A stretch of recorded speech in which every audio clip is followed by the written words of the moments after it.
How to block spam calls on Android using the Google Phone app.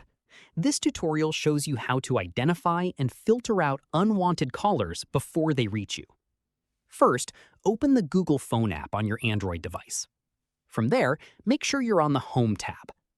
After that, tap the three lines at the top left. At this point, tap Settings. Following this, tap Caller ID and Spam. From here, tap the toggle to turn on See Caller and Spam ID if you want to identify unknown numbers, businesses, and suspected spam calls as they come in. At this stage, tap the toggle to turn on Filter Spam Calls instead if you'd rather have those calls silenced automatically before they reach you. You can also turn both on at once if you want identification along with the filtering.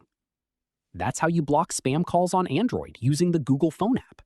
If this helped, drop a like, subscribe for more Android tutorials, and hit the bell so you don't miss the next one.